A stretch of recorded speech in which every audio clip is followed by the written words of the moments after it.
Alhamdulillah, alhamdulillahilladzi anzala sakinata fi qulubil mu'minin liyazdadu imanan ma'a imanihim. Asyhadu an la ilaha illallah al-malikul haqqul mubin wa asyhadu anna Muhammadan abduhu wa rasuluhu as-sadiqul wa'dil amin. Allahumma salli wa sallim wa barik ala Muhammadin wa ala alihi wa ashabihi wa ummatihi ajma'in. Faya ayuhal hadirun rahimakumullah, usikum wa nafsi bitaqwallah. Ittaqullaha haqqa tuqatih wa la tamutunna illa wa antum muslimun. Wa qala Allah ta'ala fi Qur'anil Azim, a'udzu billahi minasy syaithanir rajim. Bismillahirrahmanirrahim. Fa amma man a'ta wattaqa wa saddaqa bil husna fasanuyassiruhu lil yusra. Wa amma man bakhila wastaghna wa kazzaba bil husna fasanuyassiruhu lil usra. Shadaqallahul azim. Hadirin jamaah salat Jumat yang berbahagia rahimakumullah. Alhamdulillahirabbil alamin. Ungkapan rasa syukur yang sepantasnya kita ucapkan karena limpahan dan karunia Allah yang tiada terkira yang dikaruniakan kepada kita. Maka selayaknya marilah kita ungkapkan rasa syukur kita ini dengan berusaha untuk senantiasa meningkatkan kualitas keimanan dan ketakwaan kita kepada Allah, dalam artian takwa yang sesungguhnya. Kita berusaha di dalam setiap langkah kita dalam hidup kita ini untuk mentaati apa yang menjadi perintah Allah dan menjauhi apa yang menjadi larangannya. Insya Allah jika hati, pikiran dan tindakan kita senantiasa di dalam taat kepada Allah, maka kita bisa berharap hidup kita ini akan mendapatkan kedamaian, ketentraman, kebahagiaan fi dunya wa dunya wal akhirah. Hadirin yang berbahagia, memasuki era industri 4.0 yang sekarang ini sudah kita lewati. Kemajuan teknologi, kecepatan, kemudahan, dan teknologi informasi seolah-olah menjadikan syarat hidup kita ini akan mendapatkan kemudahan dalam berbagai hal. Betapa kita dimudahkan dengan kecepatan teknologi kita saat ini, sehingga banyak sekali kebutuhan-kebutuhan kita, baik yang bersifat harian maupun kebutuhan-kebutuhan instansi, insidental, dan kebutuhan lainnya bisa kita dapatkan secara cepat dan mudah.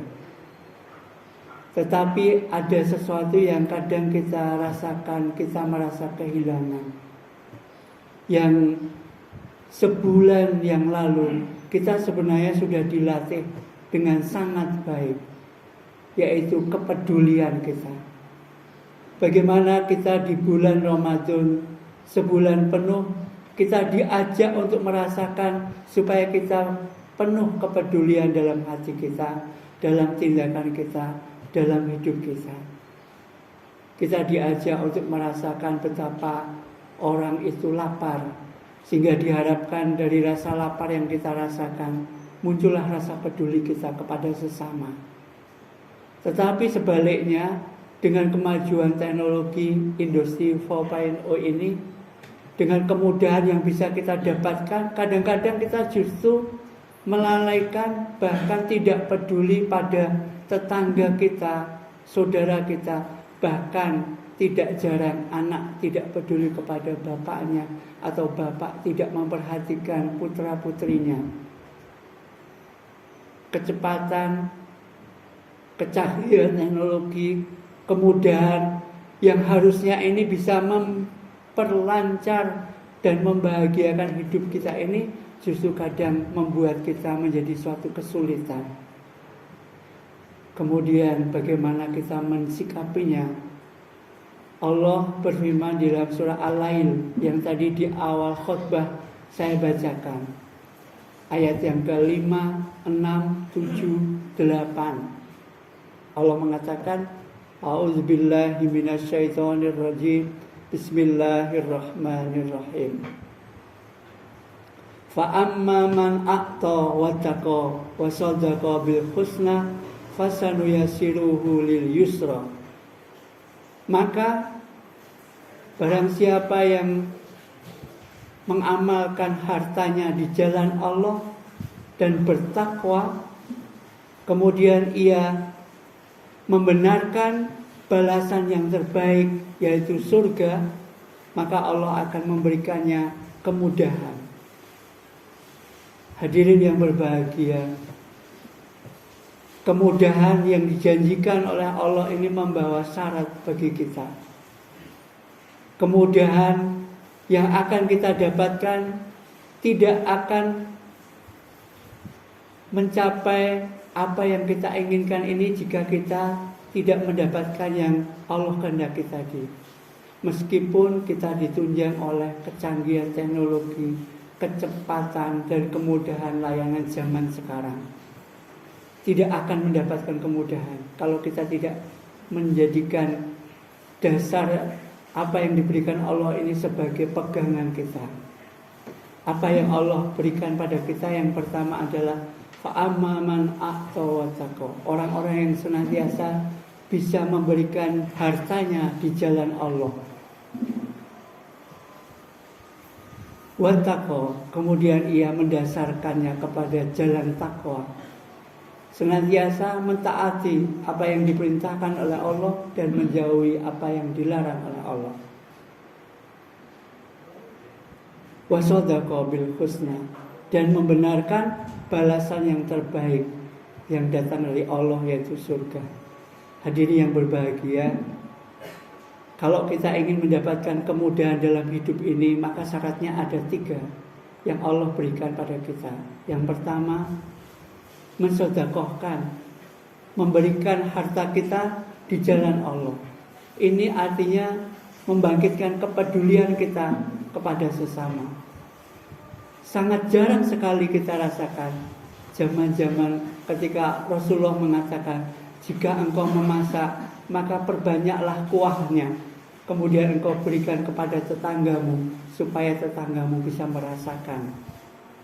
Hal ini mungkin sudah sangat jarang ada di antara kita karena kemudahan yang kita dapatkan.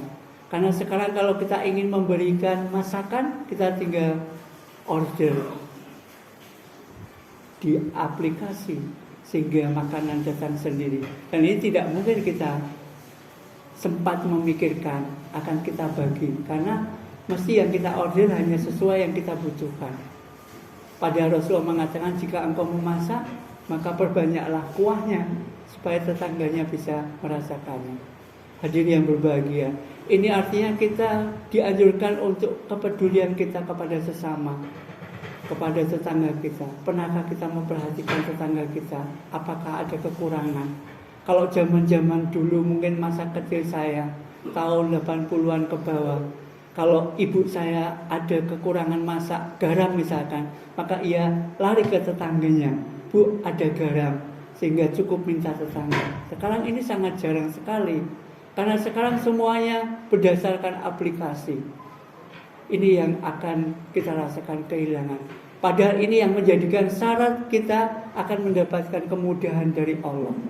Jika kita menjadikan harta kita ini berada di jalan Allah, bersedekah, menginfakkan kita kepada sesama, peduli kita pada sesama, ini akan menjadikan kita menuju jalan kemudahan. Yang kedua, wattaqo, bertakwa kepada Allah. Kita senantiasa menjalankan apa yang menjadi perintah Allah dan menjauhi apa yang menjadi larangannya. Yang ketiga, syarat ini seolah-olah ini untuk syarat yang akan datang, membenarkan akan balasan yang terbaik yaitu surga. Tetapi maknanya bahwa kita ini akan berbahagia jika kita meyakini bahwa apa yang kita kerjakan itu akan kembali pada kita. Kalau yang kita kerjakan itu kebaikan, maka kebaikan itu akan kembali kepada kita. Sebaliknya, kalau yang kita lakukan itu suatu keburukan, maka keburukan itu pun akan kembali kepada kita. Seolah-olah ini balasan yang setimpal. In ahsantum li anfusikum wa in asatum falaha. Allah mengatakan demikian. Maka jika kita peduli kepada sesama, maka kita pun akan menjadi bahan untuk dipedulikan orang lain. Kalau saling peduli ini sudah ada di dalam diri kita, maka kebahagiaan ini akan semakin mudah tercipta. Inilah yang Allah berikan jika kita ingin mendapatkan kemudahan dalam zaman yang sekarang serba cepat, serba mudah, serba teknologi. Maka kecepatan, kemudahan, dan kecanggihan teknologi ini tidak akan menghantarkan kita kepada kemudahan hidup kita jika kita tidak landasi dengan ketiga hal tadi, yaitu kepedulian kita, menjadikan harta kita di jalan Allah, kemudian rasa taat kita kepada Allah, dan meyakini bahwa setiap yang kita lakukan itu akan berbalas kepada kita masing-masing. Jika kita mendasari perbuatan kita, tindakan kita kepada tiga hal ini, maka Allah menjanjikan fasanu yassiruhu lil yusra. Maka Allah akan menjadikan kehidupan kita, jalan apa yang kita tempuh ini menjadi mudah. Tetapi sebaliknya, wa amma man bakhila wastakna wa kadzdzaba bil husna fasanu yassiruhu lil usra. Tetapi siapa yang bakhil, siapa yang enggan untuk menjadikan hartanya di jalan Allah, dan ia mendustakan balasan yang terbaik yaitu surga, maka akan diberikannya oleh Allah jalan yang sulit. Maka hadirin yang berbahagia, jika kita di zaman yang sekarang ini, yang kata orang zaman industri 4.0, kita menghadapi kesulitan, itu pada dasarnya bukan karena kemajuan zaman yang kita tidak bisa mengikutinya, tetapi karena barangkali sikap kita yang salah. Yang pertama, kita tidak mau mengorbankan barang yang ada dalam diri kita, harta yang ada dalam diri kita di jalan Allah. Yang kedua, kita mendustakan bahwa setiap kebaikan itu akan kembali kepada kita. Sebaliknya juga, kalau kita berbuat yang tidak baik, akan kembali kepada kita juga. Bahkan orang-orang yang tidak mau memberikan manfaat kepada barangnya yang berguna, oleh Allah dikatakan sebagai pendusta agama. Di dalam surah Al-Ma'un Allah mengatakan, Ar-ra'aital ladzi yukadzibu bidzin. Di awal surat mengatakan, tahukah kamu orang yang mendustakan agama? Kemudian di akhir ayat Allah mengatakan wa yamna'unal ma'un, yaitu orang-orang yang tidak mau menolong dengan barang yang berguna. Rasa kepedulian lagi. Ini seolah-olah Allah mengatakan demikian. Kalau dahulu misalkan orang misalkan sakit, kita cukup kepada tetangga untuk diantarkan dengan mobilnya. Kalau sekarang mungkin sudah tidak lagi. Mungkin orang akan menghitung apa yang ia keluarkan itu, dengan setiap yang dia keluarkan itu berbalas dengan jasa atau uang. Ini yang namanya tidak kepedulian. Ada akidah fikih yang harus kita terapkan, yang namanya isar. Isar itu adalah mendahulukan orang lain. Mendahulukan orang lain dalam kepentingan ibadah itu hukumnya dibenci, bahkan sampai tingkat makruh. Kalau misalkan kita ada soft kosong, kemudian kita menyilahkan orang lain, silakan Bapak maju ke depan. Itu namanya kan mendahulukan orang lain dalam hal ibadah. Itu dibenci. Tidak boleh. Kalau dalam hal ibadah, harusnya kita mengutamakan diri kita. Karena ibadah itu hitungannya nafsi-nafsi. Tetapi mengutamakan orang lain dalam hubungan sosial, itu hampir-hampir hukumnya wajib.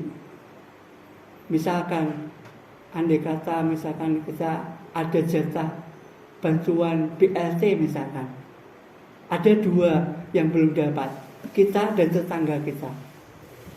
Harusnya kita mengatakan, monggo ibu aja yang dapat BLT. bukan saya. Mungkin saya merasa ibu saja yang pantas mendapatkannya. Itu yang harus kita lakukan. Tetapi mungkin sekarang akan sangat jarang. Di mana ada kesempatan yang menguntungkan, kita akan lebih banyak menguntungkan atau mengutamakan diri kita masing-masing. Kalau misalkan dalam jamuan makan misalkan, kemudian kita akan harusnya mengutamakan dulu orang lain. Silakan Bapak yang makan duluan. Ini yang diajarkan adabnya dalam agama kita. Tetapi kadang-kadang kita tidak demikian. Ini namanya isar. Dalam urusan beragama, dalam urusan beribadah, kita wajib mengutamakan diri kita. Tetapi dalam urusan sosial, kita wajib mengutamakan orang lain daripada diri kita. Inilah arti kepedulian yang sesungguhnya. Bahkan seandainya misalkan kita ada tetangga yang sakit, kemudian meminjam mobil kita, padahal kita sedang membutuhkan, itu wajib kita mendahulukan tetangga kita daripada kepentingan kita. Ini yang namanya ihsan, mendahulukan orang lain di dalam hal sosial itu wajib, tapi mendahulukan diri kita di dalam hal ibadah itu wajib. Sebaliknya kalau kita di dalam hal sosial harus jangan mendahulukan diri kita, tapi dalam hal ibadah kita lebih utama mendahulukan diri kita. Ini arti kepedulian yang sesungguhnya. Hadirin yang berbahagia, maka jika kita ingin mendapatkan kemudahan di dalam tekanan zaman yang sekarang ini luar biasa, apalagi masa-masa menjelang pemilu, pasti banyak sekali tekanan yang kita rasakan. Perubahan zaman, kecepatan yang luar biasa, bahkan kemudahan dari teknologi bisa kita rasakan berdampak positif atau berdampak negatif, tergantung bagaimana kita mensikapi. Jika kita mensikapinya dengan menginfakkan jalan kita, harta kita, semua kemudahan kita di jalan Allah, dan mentaati apa yang menjadi perintah Allah, kemudian kita meyakini akan adanya balasan yang terbaik, maka kita dijanjikan oleh Allah akan mendapatkan jalan kemudahan. Sebaliknya, jika harta kita, kemudahan kita, teknologi kita ini tidak kita jadikan menjadi jalan Allah, kemudian kita bakhil, bahkan kita mendustakan bahwa setiap kebaikan akan kembali kepada kita, keburukan pun akan kembali kita. Kita tidak percaya seolah-olah jika kita berbuat kebaik pada orang lain itu kerugian bagi kita, maka Allah menjanjikan itu menjadi jalan yang sukar. Hadirin yang berbahagia, maka mudah atau sulit di dalam hidup kita ini tergantung bagaimana kita mensikapi. Mari kita mensikapi dengan apa yang telah diberikan petunjuk oleh Allah Subhanahu wa ta'ala. Mudah-mudahan hidup kita ini akan mendapatkan kesejahteraan fid dini wad dunya wal akhirah. Barakallahu li wa lakum fil Qur'anil azim wa nafa'ani wa iyyakum bima fihi minal ayati wa dzikril hakim. Wa taqabbala minni wa minkum tilawatahu fastaghfiruhu innahu huwal ghafurur rahim.